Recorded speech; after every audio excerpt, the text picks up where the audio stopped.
चलो उठा दो और खिचड़ी खा ला। हमार तन को मन नहीं के ना खाए। पगला गई लो का? देख लो ना डॉक्टर काका ना, बिना कुछ खैले दवाई ना खाए के। हम कैसे उठी?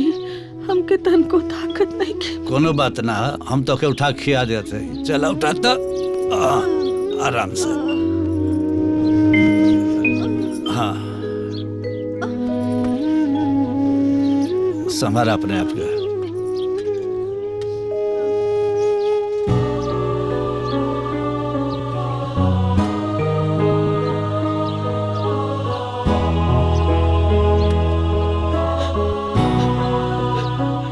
कितना आभारी है। हमके रवा की सेवा करे के चाहिए तो रवा हमार सेवा करता नहीं। हम कहाँ भरम जी? पगला गए लो का?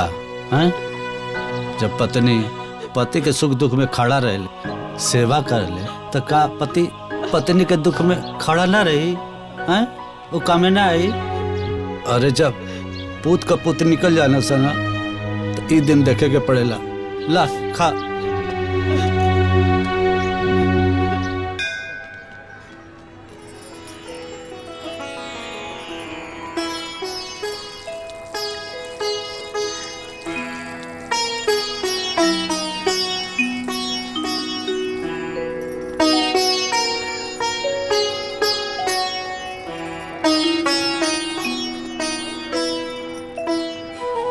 प्रसाद दी। भगवान के नाम पर दे दा कुछ। ए माई, इन्हें लाई जी। ए बेटी कुछ दे दा बेटी। हाँ दे दा। दे दा बेटी। खुश रहो।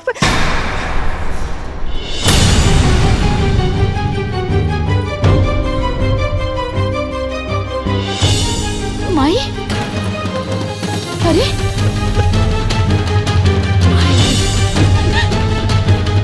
बाबूजी आप? ए माई, माई, ये सब का हो गए? रवा लोग भीख मांग रहा बानी। माई, माई, माई, बाबूजी ये सब कैसे हो गई? बाबूजी माई चुप हो जा।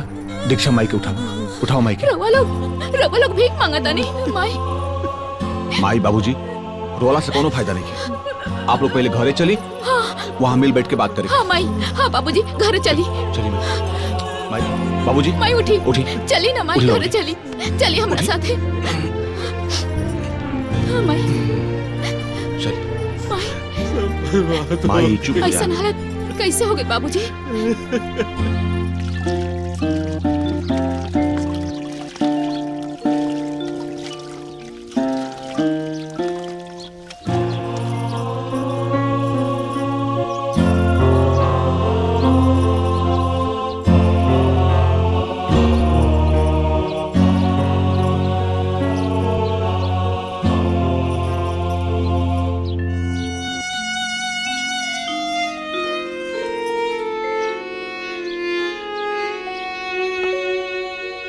बाबूजी खाई ना। माई जौन भइल तौन भइल, चिंता मत करा। रउआ परेशान मत हो कि सब ठीक हो जाए। हाँ बाबूजी सब ठीक है ना, बिल्कुल चिंता मत करा। माई देखी त कैसन बनल बा। इला बाबूजी खाई ना।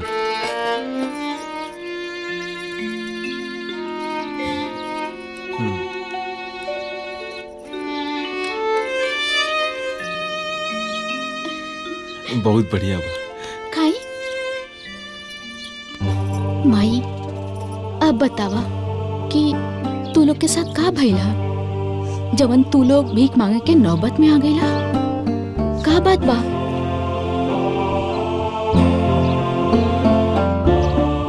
माई शांत हो जा। माई चुप हो जा।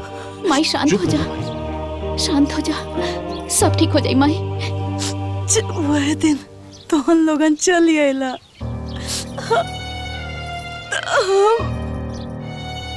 नहीं दुल्हन के लगे जाके ओकरा से खाली इतने पूछने की।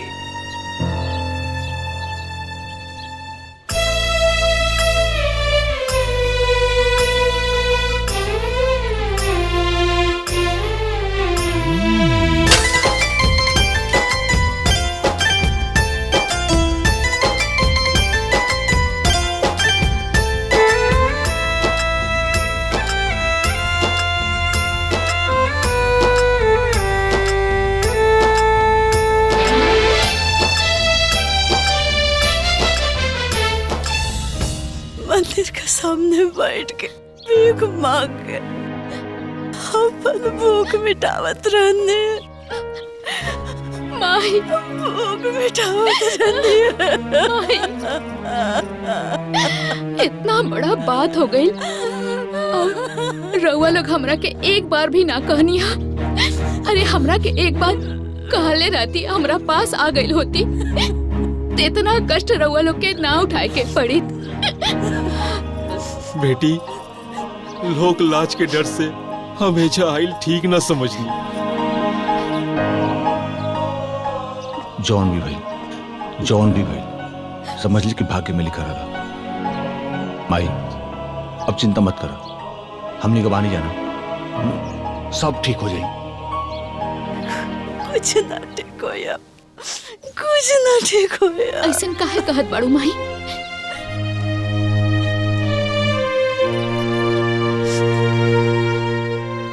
हमरा करम के भोग डंडा हम जैसन कैले बादी ना वो भोग तानी आज हम। और मैं केहू का कोनो दोस्त नहीं के, केहू का कोनो दोस्त नहीं के ना हमरे भाग के जैसन कैले बादी ना वैसा पावतानी। ऐसन काहे? मैं केहू का दोस्त नहीं के ना तो हमरे भाग के और ना ही हमरे बेटा बहू के। ये हमरे करम के दोस्त। ए माई ऐसन काहे बात करत अनु? रउआ संगे का गलत भइल हा?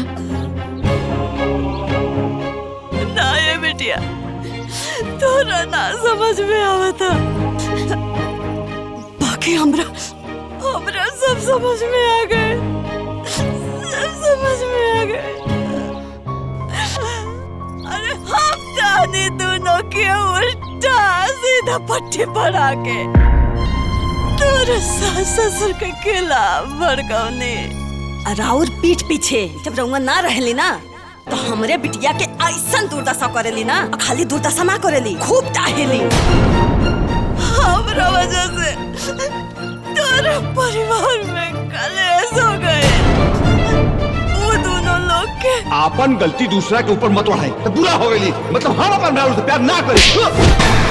अपराध आज वही करो के सजा हमरा के हमरे बेटा बहू से मिलल है, बेटा बहू से मिलल है। मारी हमरा के झापड़ मारी ना हमरा के झापड़।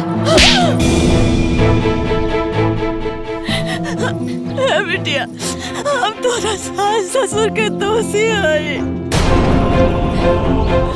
हम उनका से मिल के माफी मांगल चाहते हैं। हमरा के उनका से मिला दे। हम बहुत बड़ी पापी नहीं रे। भाई मैं चुप हो जाऊं। हाँ माई ठीक कहा तारू। आवा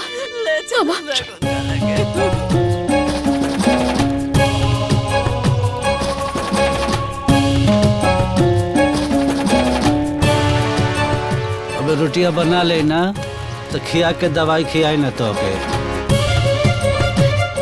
समझी जी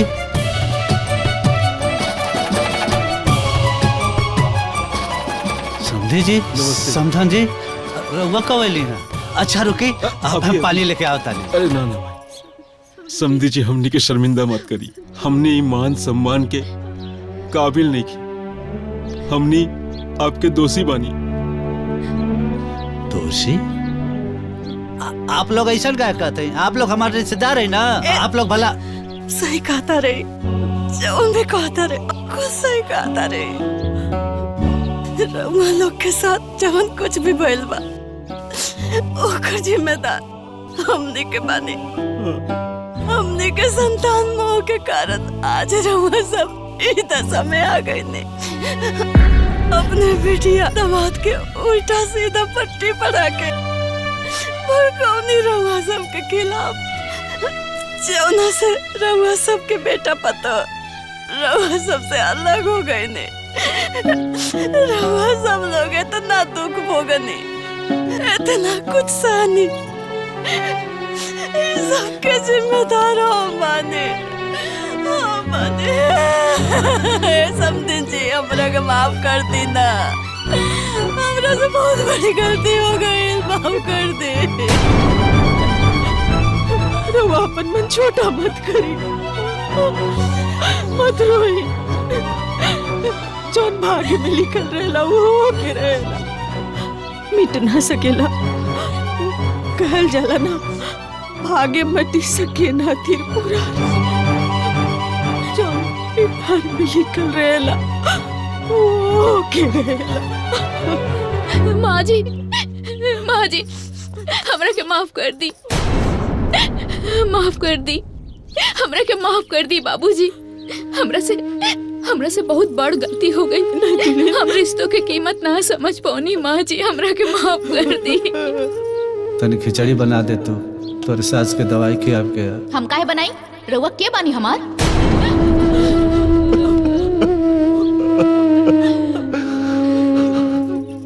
माफ कर दे भाई, हमने क्या अपना ले, तुम्हारा ऐसे गलती ना हो भाई। तू लोगन की कब हम दूर कैले रहनी, जे हम अपना ली। अरे तू लोग तो हमेशा हमार दिल में रहला। कौन भाई अपन संतान के अलग कैले बा कि हम अलग करवा? बेटा नाची भाई रे, नाची भाई रे बेटा, ना रे बेटा।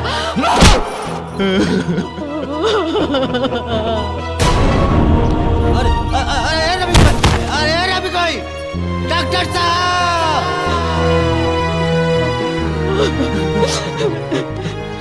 ए बेटा मत रो, मत रो। जे कुछ भी भइल ना ओकरा के भूल जा ओकरा के। आज हम बहुत खुश बानी, बहुत खुश बानी। जय हो बोले बाबा, आज हम बहुत खुश बानी। हमार बेटा पतो हमरा के मिल गए, हम बहुत खुश बानी। अरे हे पगला बेटा, हे बेटा, सुबह का भुलाई लगा साजी के वापस आ जा लगा, तो के भुलाई ना कल जाला। उठ उठ उठ, रोल बंद कर।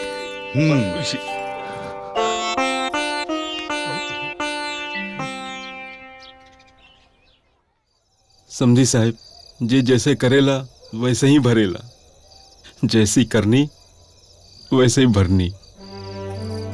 कर्म के फल ऐसे भोग के जाए के पड़ेला।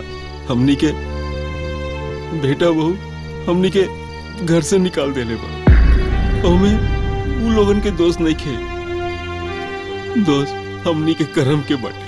सही कहता नहीं आप लोग, हमने के जवन कहनी जा ये लोग के साथे आज हुआ कुल हमार बेटा पतो हमने के साथे कहले।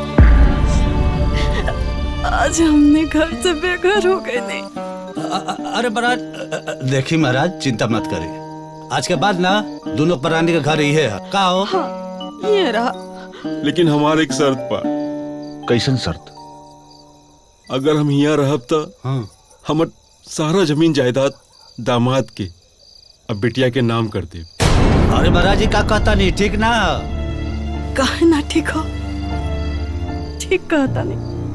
आखिर उन लोग के भी तो पता चले के चाहिए कि घर के गार्जियन के नियादर कैला से का सबक मिलेला। ई जौन कुछ भी भइल बाटे ना, सिर्फ और सिर्फ तहरा वजह से भइल बाटे। ना तू माई बाबूजी के हमरा घर से बाहर निकल तू, नहीं जोर जमीन जायदाद जाके बहन के लिखी तू गइल नू सब संपत्ति हाथ से। अरे हम तो गलत करत रहनी, तो रउआ का करत रहनी? हाँ, जब हम घरे से निकालत रहनी तो आपू अजय रहनी ना, तो रउए रोक लेती, हम काहे रोकब? हाँ, हम तो बहू बानी, दूसर घर से आयल बानी। रउआ तो सगा बेटा रहनी ना, कबो मना कईनी कि ई सही है ई गलत है। गलती हम कहनी तर वो गलती कहनी है। बस अभी बहस के समय नहीं खे। अभी ये सोची कि मामला के कैसे सुलझावल जाए और प्रॉपर्टी कैसे बची। अब तो बस एक ही उपाय बा का कि चल के माई बाबूजी के हाथ पांव जोड़ के घरे बुला के उनका के सेवा सत्कार कर कइल जाओ तो शायद से प्रॉपर्टी बच जाओ। हाँ ये सही है। हाँ? का हो बहू का सेवा अच्छा लगता ना?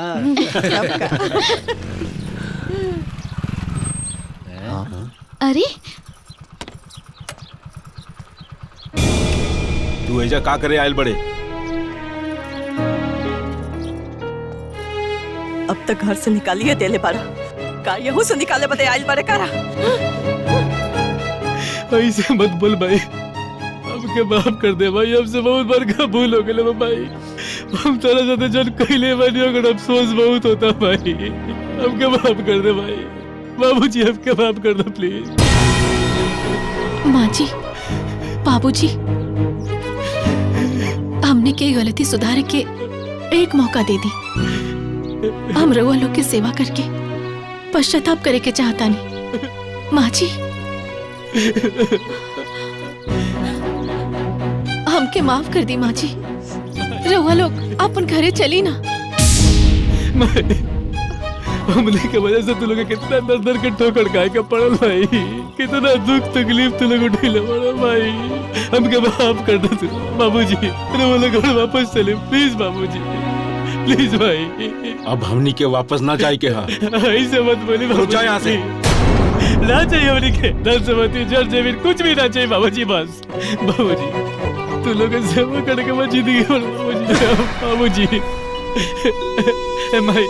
माँ जी बाबूजी, बाबूजी के समझाई ना, समझाओ ना जी। हाँ जी समझाई ना। समझी जी, जायदी माफ कर दे।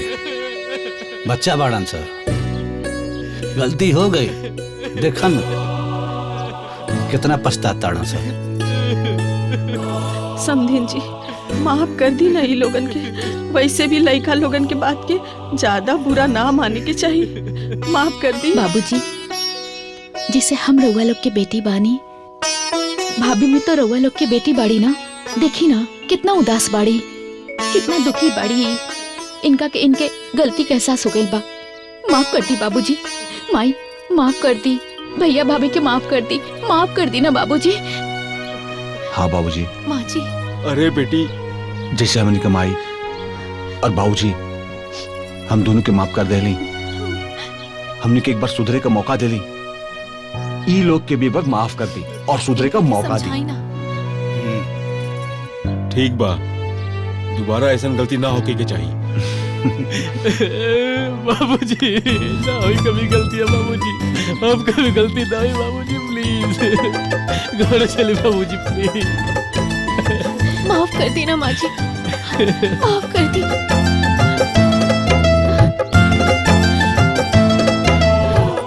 ए बेटा एने आवा।